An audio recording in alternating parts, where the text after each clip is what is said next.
Welcome back to my channel. ನಾನು ನಿಮ್ಮ ಪ್ರೀತಿಯ ಕಾವ್ಯ, ಮೈಸೂರಿನ ಹುಡುಗಿ. ಇವತ್ತಿನ ವಿಡಿಯೋದಲ್ಲಿ ನಾನು ನನ್ನ ಡೆಲಿವರಿಲಾದಂತಹ ಸಮಸ್ಯೆಗಳ ಬಗ್ಗೆ ನಿಮಗೆ ತಿಳಿಸ್ಕೊಡ್ತೀನಿ. ಇದರಿಂದ ನಿಮಗೂ ಸಹ ಉಪಯೋಗ ಆಗ್ಬೋದು. ಆನ್ ಫೆಬ್ರವರಿ 2024ರಲ್ಲಿ ನನಗೆ ನಾರ್ಮಲ್ ಡೆಲಿವರಿ ಆಗುತ್ತೆ. ಸರಿಸುಮಾರು 16 ಗಂಟೆಗಳ ಕಾಲ ನಾನು ಹೊಟ್ಟೆ ನೋವನ್ನ ಅನುಭವಿಸ್ತೀನಿ. ಆಮೇಲೆ ನನ್ನ ಮಗ ನಾರ್ಮಲ್ ಡೆಲಿವರಿ ಆದಾಗ ಈಚೆ ಬರಬೇಕಾದ್ರೆ ಅವನು 3 ಕೆಜಿ 200 ಗ್ರಾಮ್ ಇರ್ತಾನೆ.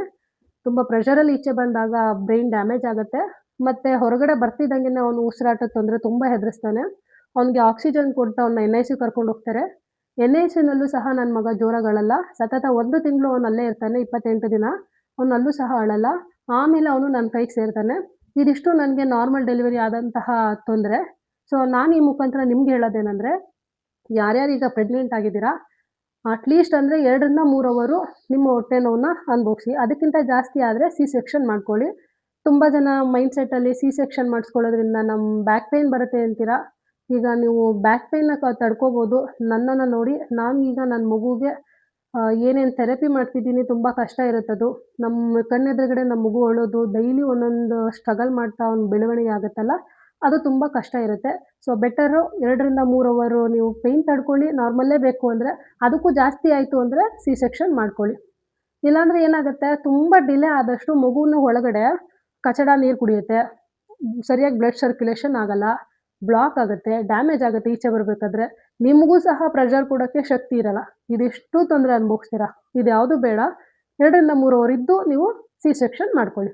ಇನ್ನು 2ನೇದು ವೈಯಕ್ತಿಕ ಅನುಭವದಲ್ಲಿ ಹೇಳ್ತಾ ಇದ್ದೀನಿ.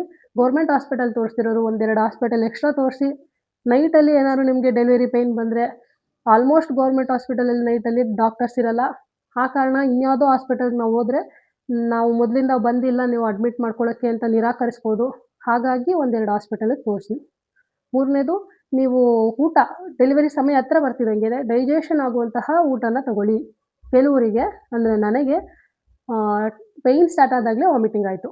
ಆ ವಾಮಿಟಿಂಗ್ ಆದಾಗ ಯಾಕೆ ಅಂದರೆ, ನಾನು ಹಿಂದೆಯೇ ಸ್ವಲ್ಪ ಆಯಿಲು ಮತ್ತು ಆಯಿಲ್ ರಿಲೇಟೆಡು ಮತ್ತು ನಾನ್ ವೆಜ್ ಈ ಥರ ಐಟಮ್ಸ್ ತಿಂದಿದ್ದೆ. ಅದಕ್ಕೆ ಅದು ತುಂಬ ವಾಮಿಟಿಂಗ್ ಆಗಿರ್ಬೋದು. ಹಾಗಾಗಿ ನಿಮಗೆ ಡೈಜೆಷನ್ನೇ ಚೆನ್ನಾಗಿ ಆಗಿದ್ದರೆ ಇದೆಲ್ಲ ಆಗಲ್ಲ. ಮತ್ತು ಈ ವಾಮಿಟಿಂಗ್ ಆದರೆ ನಾರ್ಮಲ್ ಡೆಲಿವರಿ ಆಗೋರಿಗೆ ಪ್ರೆಷರ್ ಕೊಡೋಕ್ಕಾಗಲ್ಲ. ನಿಮಗೆ ಸುಸ್ತಾಗಿ ಬಿದ್ದೋಗ್ಬಿಟ್ಟಿರ್ತೀರ. ಆ ಕಾರಣಕ್ಕೆ ಜೀರ್ಣ ಆಗುವಂತಹದ್ದನ್ನು ನೀವು ಊಟ ಮಾಡಿ. ನೀವು ಕ್ಷೇಮ, ನಿಮ್ಮ ಮಗುವೂ ಕ್ಷೇಮವಾಗಿರುತ್ತೆ. ನೆಕ್ಸ್ಟು 4ನೇದು ತುಂಬ ಮುಖ್ಯ. ಯಾರ್ಯಾರಿಗೆ ಪ್ರೆಗ್ನೆಂಟ್ ಇದ್ದಾಗ ಜ್ವರ ಬರುತ್ತೆ, ನೀವು ಯಾವ ಡಾಕ್ಟ್ರಿಗೆ ತೋರಿಸ್ತಿರ್ತೀರ ಅವ್ರ ಹತ್ರನೇ ಹೋಗಿ ಮೆಡಿಷನ್ ತಗೊಳ್ಳಿ. ಅವ್ರು ನಿಮಗೆ ಟ್ಯಾಬ್ಲೆಟ್ಸೋ ಅಥವಾ ಏನಾದ್ರು ಕೊಡ್ತಾರೆ. ತುಂಬ ರೇರು ಇನ್ಸುಲಿನ್ ಕೊಡೋದು. ಇನ್ಸುಲಿನ್ ಕೊಟ್ರಾ, ಈಗ ಮನೆ ಹತ್ರ ಹೋದ್ರಿ, ತೋರಿಸಿದ್ರಿ, ಇನ್ಸುಲಿನ್ ತೊಗೊಂಬಿಡೋದು, ಮಾತ್ರೆ ಕೊಟ್ಟರು 1 ವಾರ ಮಾತ್ರೆ ತೊಗೊಂಬಿಡೋದು. ಈ ನೆಗ್ಲೆಕ್ಟ್ ಮಾಡೋಕ್ಕೆ ಹೋಗಬೇಡಿ. ನೀವು ರೆಗ್ಯುಲರ್ ತೋರಿಸುವಂತಹ ಡಾಕ್ಟರ್ ಹತ್ರನೇ ಹೋಗಿ, ನಿಮ್ಮ ಜ್ವರ ಇದ್ದರೆ ಏನೇ ಇದ್ದರೂ ಅವ್ರ ಹತ್ರನೇ ತೋರಿಸ್ಕೊಳ್ಳಿ. ಮನೆ ನಿಯರ್ ಬೈ ಮೊದಲೆಲ್ಲ ತೋರಿಸ್ತಿದ್ದೆ ಅಂತ ತೋರಿಸಿದ್ರೆ ಅವ್ರಿಗೆ ನಿಮ್ಮ ಬಗ್ಗೆ ಅಷ್ಟು ಗೊತ್ತಿರಲ್ಲ. ನಿಮ್ಮ ಸಿಚುವೇಷನ್ ಆಗಲಿ, ನಿಮ್ಮ ಸ್ಕ್ಯಾನ್ ಆಗಲಿ, ನಿಮ್ಮ ಮಗುವಿನ ಬೆಳವಣಿಗೆ ಬಗ್ಗೆ ಅವ್ರಿಗೆ ಗೊತ್ತಿರಲ್ಲ.